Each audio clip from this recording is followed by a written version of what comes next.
Hoje então vamos ler o livro de Robert Fugate. Public education is weapon of tyrants and destroyer of liberty. Nothing has contributed more to the rise of the state and its power than the status school. The primary purpose of state-controlled education is to give one group of people control over everyone's children. State-controlled education is the weapon of tyrants and the destroyer of liberty.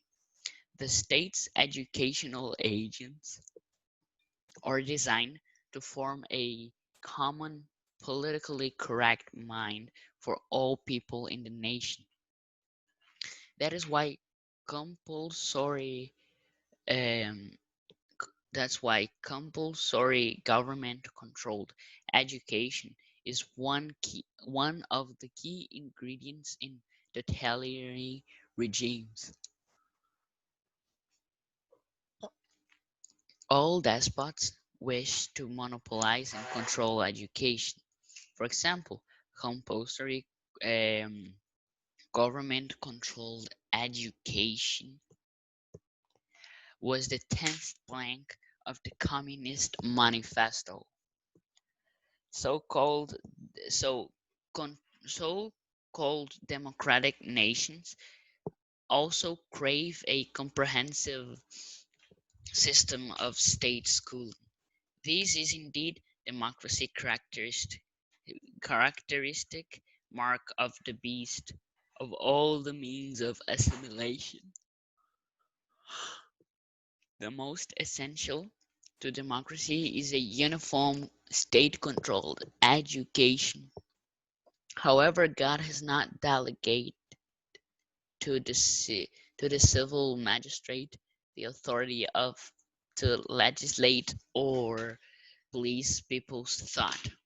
Yet, to grant educational authority, the state is to arm it with the most efficient weapon of despotism, control over mind and outlook of citizens, especially the young.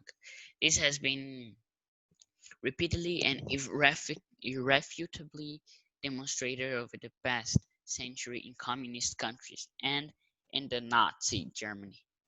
Dictator Adolf Hitler arrogantly but accurately boasted, when an opponent declares, "I will not come over to your side," I calmly say, "Your child belonged to us already. What are you now? You will pass on.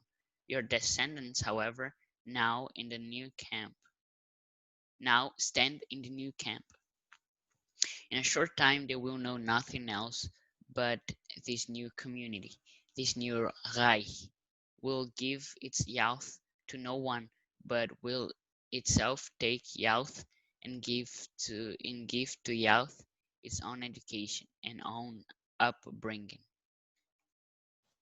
Prior to Hitler coming to power in Germany, Christian educator and champion of liberty J. Grisham Machen boldly forewarned, "If liberty is not maintained with regard to education, there is no use trying to maintain it in any other sphere. If you give the bureaucrats the children, you might just as well give them everything else." The liberal church in Germany did not listen. The majority of contemporary Christian parents in Europe and America are not listening either. But they wonder, why are they losing their children and their freedom? Multi-billionaire globalist kingpin David Rockefeller is widely quoted as saying at a 1976 Trilateral Commission meeting, "Public schools are helpless, people yielding themselves to our molding hands." Beginning in the 60s, the cultural mindset in America swung from the modernism based on Enlightenment thinking to postmodernism. Postmodern status education serves two primary purposes. This first is social engineering, designed to mold collective thinking with no independent thought, training students for, for serfdom and global government. The second purpose of postmodernism education is values indoctrination. These involving discrediting and replacing traditional authorities such as heterosexual parent authority in the family and authority in the Christian church, and promoting relativism, multiculturalism, diversity, and spiritualistic environmentalism. Such education features group projects, group grades, or no grades. The rejection of standard grammar in English and new math with no wrong answers. Teachers must not downgrade or correct students for wrong answers, as to safeguard their fragile self-esteem, which is the prerequisite for learning. One of the goals of the postmodern education is to empower students to fight for their revolutionary social change. A educação pública é a arma de tiranos e destruidora da liberdade.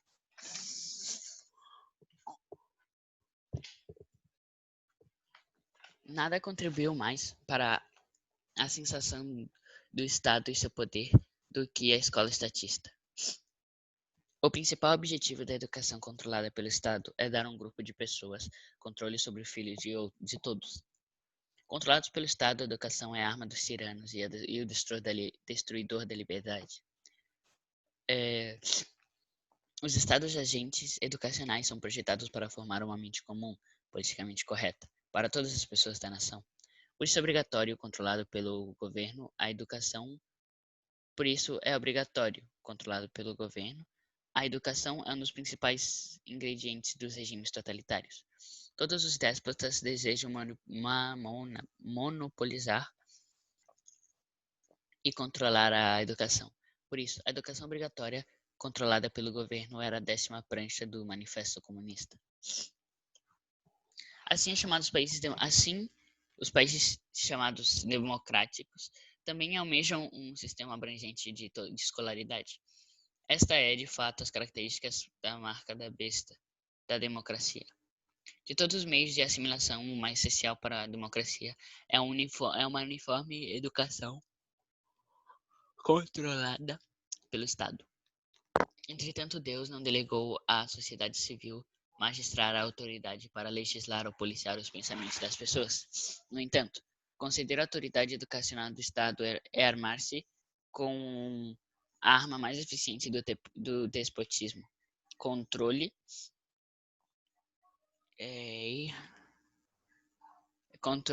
sobre as mentes e perspectivas de seus cidadãos, especialmente dos jovens. Isso foi demonstrado repetidamente, de forma irrefutável ao longo do passado século, nos países comunistas e na Alemanha nazista. O ditador Adolf Hitler, arrogantemente, mas com precisão, ostentava. Quando um oponente declara, eu não irei para o seu lado, eu calmamente digo, seu filho já pertence a nós. O que você é agora? Você vai morrer. Seus descendentes, no entanto, agora estão no novo acampamento. Em pouco tempo eles não saberão mais nada além desta nova comunidade. Este novo Reich não dará sua juventude a ninguém, mas ela mesma levará a juventude e dará à juventude sua própria educação e sua própria educação.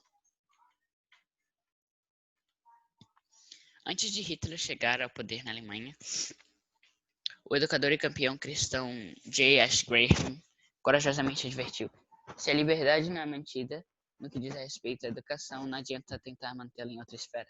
Se você dar a burocratas às crianças, é melhor dar ele todo. É melhor dar a ele todo o resto. A Igreja Liberal na Alemanha não ouviu. A maioria dos pais cristãos contemporâneos da Europa não estão ouvindo também. Mas eles se perguntam por que estão perdendo seus filhos suas filhas e seus filhos de sua liberdade. O chefão global multimilionário David Rockefeller é amplamente citado como dizendo em reunião da Comissão Trilateral de 1976: as escolas públicas são impotentes são impotentes, pessoas se entregando às nossas mãos que mandam. A partir da década de 60, a mentalidade cultural da América passou de modernismo baseado no pensamento iluminista ao pós-moderno. A educação estatista serve a dois propósitos principais. Este primeiro é a engenharia social, projetado para mudar o pensamento coletivo, independente treinamento de estudantes por servidão no governo global. O segundo objetivo da educação pós-modernista é a doutrinação de valores. Isso envolve desacreditar e substituir as autoridades tradicionais com autoridade parental heterossexual na família e autoridade na igreja cristã. E B. Promover relacionamento, multiculturalismo, diversidade e ambientalismo espiritualista. Tais características de educação: projetos em grupo, nota de grupo sem notas, a rejeição da gramática padrão em inglês e nova matemática sem respostas erradas. Os professores não devem rebaixar ou corrigir os alunos para obter respostas erradas, para salvaguardar sua frágil autoestima, que é o pré-requisito para a aprendizagem. Um dos objetivos da educação pós-moderna é capacitar os alunos a lutarem por mudanças sociais revolucionárias.